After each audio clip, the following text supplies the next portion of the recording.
We've all been there, right? Where we're feeling on top of the world or bawling our eyes out, and our emotions feel like a roller coaster.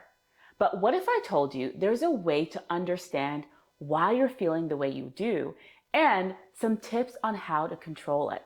My name is Vergia Davidson. I'm a mental health consultant. I help managers to keep top performers happy at work. Let's talk about it.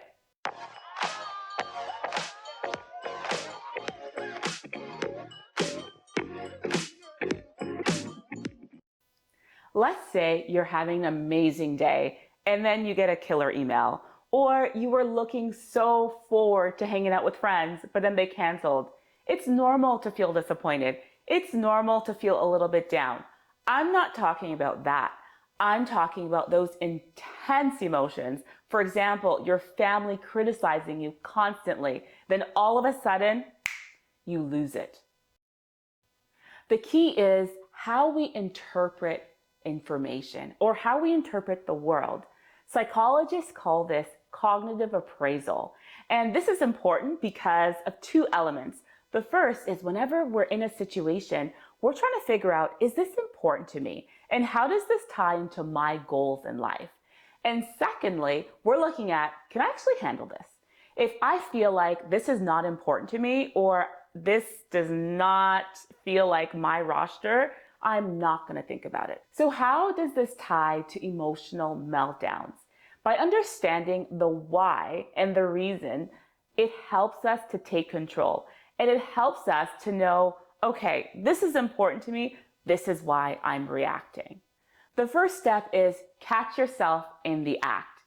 If you notice that, oh my gosh, I lost it again, and you really didn't mean to lose it, take a minute to see what you're feeling.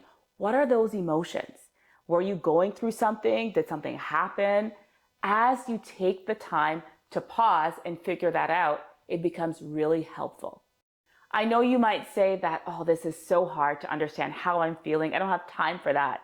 It's important to know that there are resources online, like the feeling wheel, that you can actually look at the different emotions and then pinpoint. And then for the next time when it happens, you can say, oh, I actually felt this way.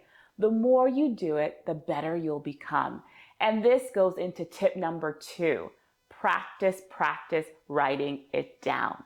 The more we write it down and track our reactions is the more we'll start to make these connections. And these connections will actually make more sense to us. So going back to the first example that I mentioned, let's say your family is really annoying you or just pushing your buttons.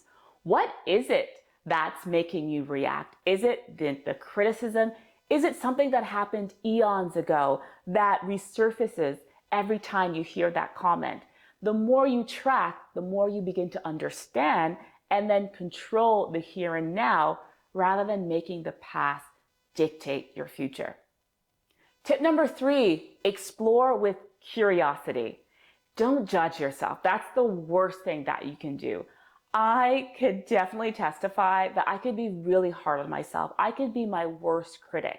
And if you're really hard on yourself, this stops the progress. Rather than just curiously seeing what's there and exploring and learning, it becomes so daunting. So you actually put a full stop on your growth. I hope you found these tips helpful. Be sure to like and hit the subscribe button. Until next time.